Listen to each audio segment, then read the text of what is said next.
with us, Environmental Maniac, telling us how we can save money a lot of ways that I don't understand. Some ways I do understand. What have you brought with you? One of the things that I did recently is that I ended up building the most technologically advanced backyard structure in the desert. I called it an adola. In the process of construction... You live in the Phoenix area? I live, yes, southwest of Phoenix, out in the desert. Okay. And in the process of building it, then I used a material that is a double bubble foil radiant barrier. This ought to shine real good in here. Double bubble foil. What it is, a radiant barrier means it's reflecting 97% of the sun's radiant energy. So this is available for anyone who wants to buy this? The double bubble is special order right now, and I just stapled it to the oriented strand board. Really? But this is available through.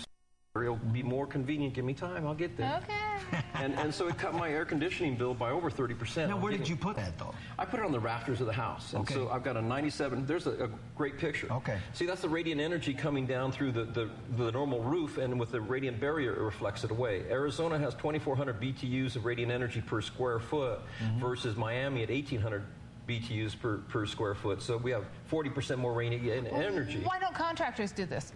Because if the population, I'm working on it, because if the customer doesn't know the value, then they can't justify the expense. So the maniac is going to tell people and talk to people. Folks. Absolutely, right, got to do it. So there's the adola that it started with, and so then if you go to the next picture, if you can slide that one in, there's a real test of the point and shoot thermometer. Honest, it is. It's coming up, and so what. Well, what do we learn? Oh, that's the adola. That's in my backyard. Okay, this is in your backyard. That thing is just absolutely wonderful. But there's an example. I have my infrared point and shoot thermometer. You can see that it's 180 degrees on the roof and it's 121 degrees underneath going through the double bubble. So I'm blocking 60 degrees worth of temperature with the radiant barrier double bubble insulation. Wow. So then the next natural step was to add that to my house. And there's some pictures maybe on that. So there's a before, and there's an after, and there's a during. See the hole in the ceiling? Yeah, somebody fell through. And so as soon as that wasn't the maniac, was it? No. The head sticking through is the maniac's number one son. I'm such a nice guy and great father that number one son was home on pre-deployment leave for the Air Force, and number two son was home on pre-deployment leave for the Marine Corps. And I put him up in the attic working. Isn't that what you're supposed to do? I think so. And so then as soon as that was done, I went up a generation with the testing, and so then I built 3 test houses. And then I think we have pictures on the test houses. No, too bad you missed it. Bring them next time. Okay. But it's saying, you know, so you have one house that's saving 60 degrees, which in turn saves a tremendous amount of energy. So I'm saving, my last month's electrical AP bill was down 24% versus the year before. Wow. And if I help a few million people do the same thing, save money on their electrical bill, get a 25% return on their investment that increases with the cost of energy, the country saves a quadrillion BTUs of energy a year, the equivalent of 17 million barrels of oil. This is a no-brainer. Let's get it done. Let's talk about if we are within the Earth's standard deviation and your theory on that. Global warming, it is happening then. Something is happening. There is no doubt about it. What I know is that there is no trending in temperature or radiant energy in Phoenix or Miami for the last 8 years. Phoenix has a division of Atlas Testing. They're one of the world leaders in weathering testing and weathering equipment. Right. They track the temperature and radiant energy every day. It's on their website. The last 8 years were only standard deviation. There's no trending. Okay. But the history of it is interesting because, come on, 1,000 years ago, Greenland was green. Right, that's how it got its name. 600 years ago is the mini ice age.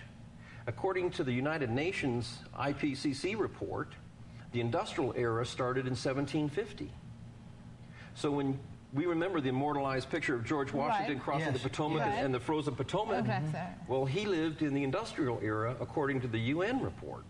So they're working really hard on the science, but they surely don't have conclusive yet. A challenge is, how come the polar ice caps are melting where the greenhouse gases are the smallest? See, greenhouse gases are all in the troposphere. The troposphere is 14 miles thick at the equator, and it fluctuates from 0 to 4 miles thick on the poles summer to winter. But see, and there's no denying, though, that polar ice caps are melting at a rate never seen before. Correct, but it's not because of greenhouse gases, because there aren't any greenhouse gases up there, because the troposphere is 0 during the winter. So what is it? Good question.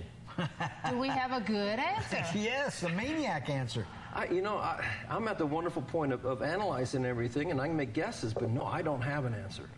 To me, it sure looks like it's radiant energy. It sure looks like it's the sun. I can't document that because I don't have the test equipment to check. Is that because the ozone is deteriorating? No, I'm sorry. The ozone's coming back.